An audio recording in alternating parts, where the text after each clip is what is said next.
Jac Holmes there. Well, he was fighting with the YPG, a Kurdish force, which is a big part, actually, of the SDF, the Syrian Democratic Forces. Another British man who'd gone out to fight against ISIS is Mr. Gifford. He spent a lot of time in Syria with Mr. Holmes, and I spoke to him earlier from a YPG base on the Iraq-Syria border. Well, I've known Jac Holmes for 3 years now. I met him on the very day he arrived in Syria, which was in 2015. And I've known him ever since. He was a passionate humanitarian. He was someone who cared very deeply about Syria. And he was someone that had a real hatred for ISIS and everything they stood for. What do you know of what happened yesterday that took Jac's life? My understanding, although I have to say this hasn't been 100% confirmed, is that Jac was pulling security while they were clearing buildings for civilians to return home. And unfortunately, there was a suicide vest that had been missed, that was hidden and left behind by the Islamic State.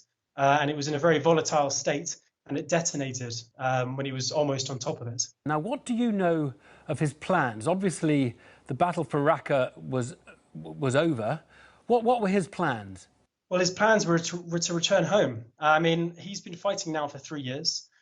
He's been a very passionate advocate for solidarity with the Kurdish people, with the Syrian people, and he's been pushing for the British government to do more to help the SDF in solidifying their gains and actually injecting some humanitarian aid and a lot of investment into the country to rebuild.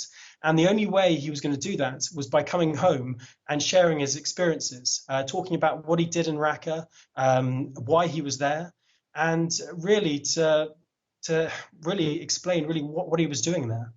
The fact that the battle for Raqqa was over and that he was getting ready to return makes this terribly, terribly tragic, doesn't it?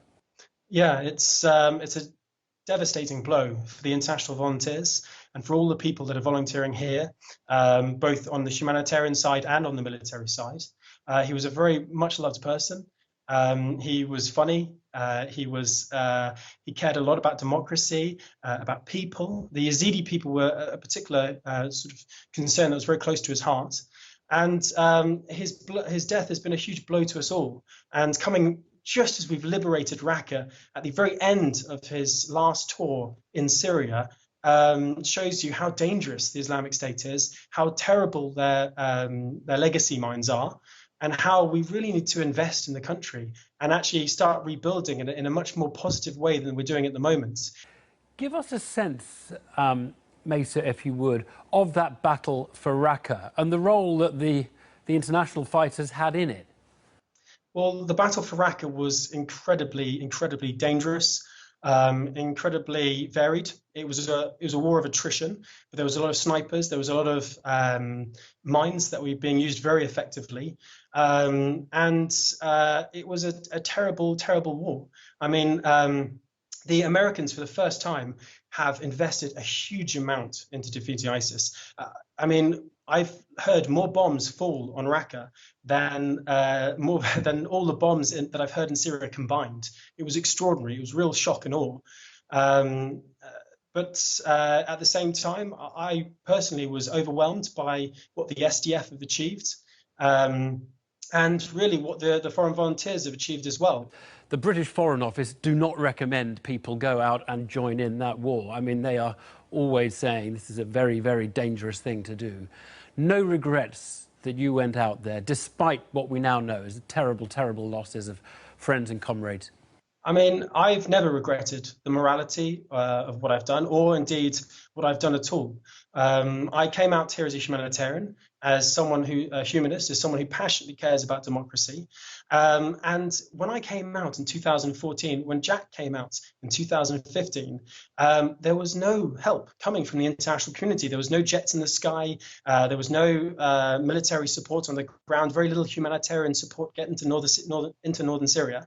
So we've seen a massive change over the past 3 years. And I hope in some small way that the international volunteers have shown the world that internationalism is still strong, that solidarity and compassion is still very strong too. But you are now on your way home now. I'm indeed on my way home to my family, but for me, only half the battle is done. I'm going to go straight home and I'm going to start telling people about what I've been doing here, why I've been here, and what the options are for the future, because Assad is not the only option.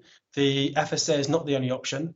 I would hope that the SDF is now the democratic opposition to Assad, and we finally have a plan for peace for Syria.